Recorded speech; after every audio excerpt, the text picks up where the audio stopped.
Hey guys, Freddy here. Welcome to a modern magazine thing, because this time we're looking at Dungeons & Dragons Adventurer issue number 56. Now I missed last week's issue because I actually went into the shop and it was nowhere to be seen. I don't know whether somebody got in there before me and picked it up, but I also noticed the space on the shelf had gone. So I kind of thought the series is an end. The shop stopped stocking it, so I won't be able to get any more. Which is why last week I did one of the Dungeons & Dragons Lego minifigures. But wandered in this week for my usual shopping, and there it was, so I grabbed it. We shall see if this continues. Are they going to keep getting it, or is this coming to an end? I think that the magazine itself is running out a lot of steam, but you shall see what I'm talking about as we look at Dungeons & Dragons Adventurer issue number 56. So, this is Dungeons & Dragons Adventurer issue number 56, and you will notice it is very, very flat this time. Because if we drag it out of the bag, we've got the magazine, and we've got two of these maps. Now, going by previous, one of them will be for the adventure this week. This one's of the Stone Eye. And one will be for the adventure next week. So we have Creekshik Adamantite Mine, Tunnel Bargo 3, with a ghost here and explosives should be here. And we shall see which is which.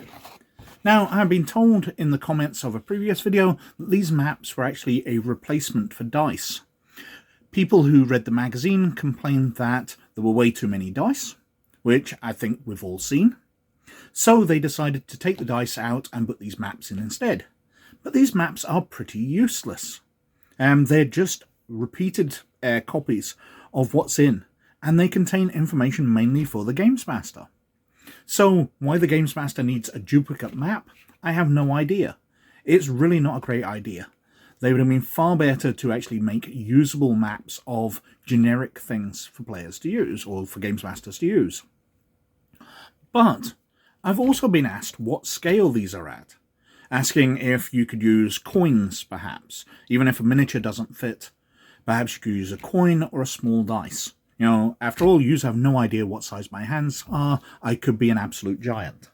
So, here is a 5p piece. It's about the same size as an American dime. They're roughly equivalent.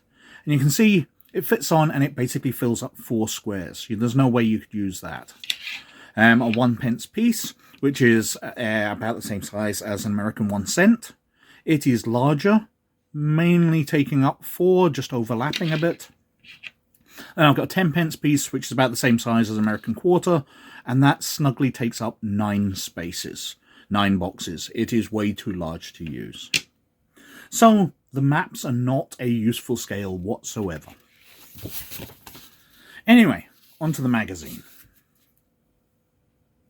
So, we've got the same cover as we've had for ages. Now, I was told that these are the same cover for the adventure, so taking a peek inside, we're still on Adventure 5. And that these are custom drawn for the magazine. They're including the characters which are handed out with the magazine, which is kind of nice, but there's so much nice artwork inside. Why cycling through and using an image from within on the cover so it's easier to determine which issue is which? While I understand that most people will be buying these for the folder and will be throwing this cover away, but you've already got this artwork inside, why not use that? And for the people who don't have the folders, they can see the image on the cover and perhaps remember what's in it instead of having to just guess by the number. Anyway, inside, we've got the contents. So, Adventure 5, The Long Road to Gauntlegrim. Sage Advice, the DM, Playing with Miniatures. Spellcasting, Spell Areas of Effect, Part 3. Character Creation with General Feats, Part 5 and 6. Lore, The Astral Plane, Giants, Part 1, and Oblexes. So, first of all, figures and maps can elevate the depth and overall enjoyment of the tabletop experience. Fairly nice to use. I don't use miniatures in my games at all. I'm very much a Theatre of the Mind Games Master, and I tend to prefer that as player as well. I hate it when you want to describe something, your character dashes over to the monster and smacks them, they leap up onto the wall to come down and cleave the creature's skull. And the Games Master goes, no, you're 5 feet short of that. That's just so annoying. I much prefer Theatre of the Mind where you can tell a story. But we've got benefits of miniatures, emotional connection, improved tactics, engagement, battle management, so you can see areas of effect, creature size, line of sight, cover. All very, very good. If you're playing a tactical game, miniatures are absolutely there for you.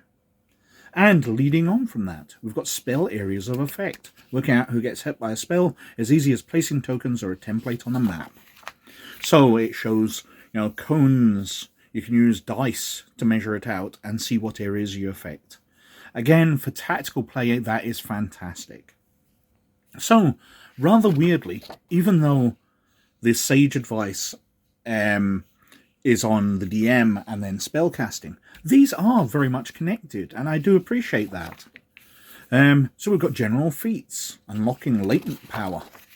So we've got human feats, tiefling feats, carrying on through with dwarf, gnome, halfling, squat, nimbleness, dwarven feats, halfling feats, gnomish feats. So we've got a bunch of different things for different races. Then we've got information on the astral plane, how to get there. Astral travel guide, the colour pools of different areas. This plane's good-natured but reckless inhabitants are dedicated to fighting evil.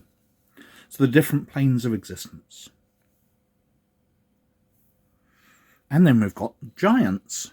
These brutes are a big deal, so make a quick review of the giant's ordning, or risk being crushed by a casually hurled boulder. So this is all kind of new to me, the ordning and the way giants are linked. I just thought of them as massive creatures, but we've got hill giants, stone giants, frost giants, fire giants, cloud giants, and storm giants. And the way they're all linked in as a collection of or subsets of a larger species with a long history together. Then we've got oblexes. These unusual slimes have some wonderful memories, all stolen from their unfortunate victims. A really obscure monster, and something I'm glad they've put in. Elder oblexes, identity theft. So, a slime which can replace people. A fascinating idea. And then we've got the encounter, the long road to Gauntlegrim. Turka Oathkeepers' return to Thunderspear Orcs was celebrated with a revel to Luthic and a series of competitions. Turka and the characters had the opportunity to gain the Orcs' trust. Whether or not they were successful, the next step is unavoidable. Return to King Brunor in the city of Gauntlegrim. Turka wishes to offer peace and explain to King Brunor what happened so that our people aren't pursued in vengeance, and the characters need to claim the reward for breaking the siege. So, we've got an encounter as they travel. So, a mysterious corpse. What's the cause of death? The giant's possessions. A distraught giant approaching the bereaved. Take cover as they're attacked. And the area, as I said, one of the maps that we were provided with. I don't know the reason why we need two of these. And we've got Murder Most Foul. The giant peers at you, frowns and drops the boulder he's holding. Stop, stop, no more hurting. Degsi you cleary, you not orcs who killed Walla. On the case, the Oblex has replaced somebody, so we're using the monster from it. And we've got the denouement for Deg. Upon returning to Deg, may we recount their story to him and present them with the amulet, which the giant tearfully accepts. We've got the stat blocks for the adult Oblex and the stat block for the hill giant. So, we're using everything from the magazine. Now, these maps, as I've said many times now, are really useless. I don't see the point in them at all. But the magazine itself, pretty darn good. I really like these first two, the playing with miniatures and spellcasting area effects. Really teaching you about how tactical fighting can become part of the game. Now, as I said, I'm more theatre of the mind. I don't use miniatures ever, but I can totally appreciate this section teaching people about them and pointing out why they're useful.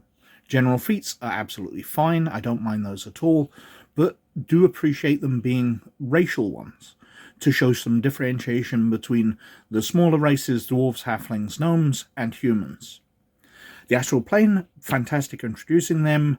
Giants and oblexes, useful for the adventure, and really, really interesting stuff. So not a bad issue at all, but far from the best.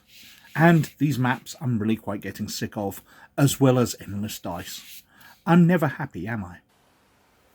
So, that was Dungeons & Dragons Adventurer issue number 56. And as I said at the start of the video, it feels like they're running out of steam. While there's some nice ideas in there, I did like them delving into miniatures and the way the next article hooked into that with areas of effect for spells.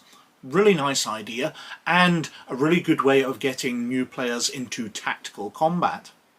I feel like so much of the rest of the magazine's running out of steam. There's no new ideas really being introduced. They're going over sections they've introduced issues ago, and we're on to parts 5 and 6 of series where they're not that interesting. The adventure's really starting to drag on by this point. I like the early sections where you are introducing players to whole new concepts, you know, base under siege stories, dungeon questing, wilderness adventures. But there's none of that going on. We've seen it all before. We're just trekking through area after area fighting monsters by this point. I'm very disappointed what they're doing. And the gift, even though I'm sick to death of dice, because we've had 200, 300 by this point, these maps are useless. They're really not well thought out, and they're stuff that's in the magazine.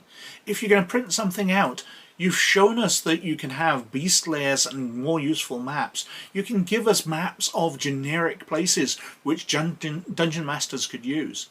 You're just wasting our time by duplicating the same map which is in the pages of the magazine onto some hard card. Especially when many of these maps are only to be seen by the dungeon master. You're never going to be showing them off to the player, so why do we need 2 copies?